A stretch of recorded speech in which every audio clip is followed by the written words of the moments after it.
ನಮಸ್ಕಾರ. ನಮ್ಮ ಉತ್ತರ ಕರ್ನಾಟಕದ ಮಂದಿಗೆ ಎಲ್ಲರೂ ಆರಾಮದೀರಿ ಅಂತ ಅಂದ್ಕೊಳ್ತೀವಿ. ಬರ್ರಿ ಇವತ್ತು ಸ್ಪೆಷಲ್ಲಾಗಿ ಉದ್ರಬೇಳೆ ಪಲ್ಯ ಮಾಡೋದು ಹೆಂಗೆ ಅಂತ ನೋಡೋಣ. ಅದು ಹೋಟೆಲ್ ಸ್ಟೈಲ್ ನೋಡೋಣ. ಒಂದು ಪಾತ್ರೆಗೆ ಬೇಳೆ ತೊಗೊಳ್ಳಿ, ಅಂದರೆ ಮೈಸೂರು ಬೇಳೆ ತೊಗೊಂಡು 2 ಸಲ ಚೆನ್ನಾಗಿ ನೀಟಾಗಿ ತೊಳಿರಿ. ತೊಳೆದಾದ್ಮೇಲೆ ಚೆನ್ನಾಗಿ ತೊಳೆದಾದ್ಮೇಲೆ ಗ್ಯಾಸ್ ಸ್ಟವ್ ಆನ್ ಮಾಡಿಕೊಂಡು ಪಾತ್ರೆ ಇಟ್ಕೊಂಡು ಆ ಬೇಳೆ ಮುಳುಗುವಷ್ಟು ನೀರು ಹಾಕ್ಕೊಳ್ಳಿ. ನೀರು ಹಾಕ್ಕೊಂಡ್ಮೇಲೆ ಸ್ವಲ್ಪ ಎಣ್ಣೆ ಹಾಕ್ಕೊಳ್ಳಿ. ಎಣ್ಣೆ ಹಾಕ್ಕೊಂಡ್ರೆ ಚೆನ್ನಾಗಿ ಉದುರಾಗಿ ಕುದಿಯುತ್ತೆ.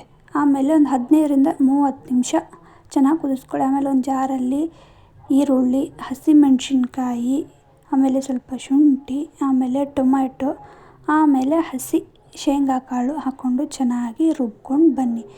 ರುಬ್ಬಿದ್ದಾದಮೇಲೆ ಬೇಳೆ ಈ ಥರ ಚೆನ್ನಾಗಿ ಉದುರಾಗಿ ಕುದ್ದಿರುತ್ತೆ. ಅದನ್ನ ಒಂದು ಸೈಡಲ್ಲಿ ಇಟ್ಕೊಳ್ಳಿ.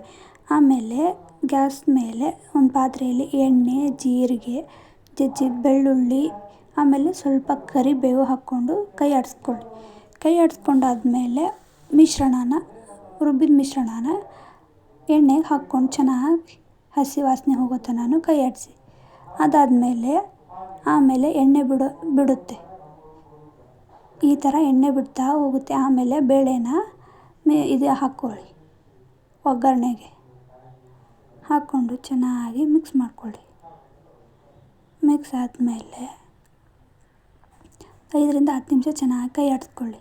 ಆಮೇಲೆ ಒಂದು ಅರ್ಧ ಗ್ಲಾಸಷ್ಟು ನೀರು ಹಾಕ್ಕೊಳ್ಳಿ. ಆಮೇಲೆ ಒಂದು ಚಮಚ ಉಪ್ಪು, ಒಂದು ಚಮಚ ಖಾರದ ಪುಡಿ, ಆಮೇಲೆ ಸ್ವಲ್ಪ ಅರಿಶಿನ, ಆಮೇಲೆ ಕೈಯಲ್ಲೇ ತಿಕ್ಕಿದ ಅಜವಾನ ಚೆನ್ನಾಗಿ ತಿಕ್ಕಿ ಹಾಕಿದರೆ ಟೇಸ್ಟ್ ಚೆನ್ನಾಗಿ ಬರುತ್ತೆ. ಅಜವಾನ ಹಾಕ್ಕೊಳ್ಳಿ. ಹಾಕ್ಕೊಂಡಾದ್ಮೇಲೆ ಚೆನ್ನಾಗಿ ಕೈ ಆಡಿಸ್ಕೊಳ್ಳಿ. 10 ನಿಮಿಷನಾದರೂ ಕೈ ಬಿಡದೆ ಚೆನ್ನಾಗಿ ತಿರುಗಿಸ್ಕೋತಾ ಬನ್ನಿ. ಆಮೇಲೆ ಪಲ್ಯ ರೆಡಿ. ಬೇಳೆ ಪಲ್ಯ ರೆಡಿ ಆಯಿತು. ಈ ಥರ ಆಗುತ್ತೆ. ಹೋಟೆಲ್ ಸ್ಟೈಲ್ ಚೆನ್ನಾಗಿ ಬರುತ್ತೆ. ಆಮೇಲೆ ಚಪಾತಿ, ಆಮೇಲೆ ರೊಟ್ಟಿ, ಅನ್ನ ಜೊತೆ ಥರ ಕಾಂಬಿನೇಷನ್, ಅದರ ಜೊತೆ ಶೇಂಗಾ ಚಟ್ನಿ, ಮೊಸರು, ಸೂಪರ್ ಕಾಂಬಿನೇಷನ್ ಆಗಿರುತ್ತೆ. ಒಂದು ಸಲ ಮಾಡ್ಕೊಂಡು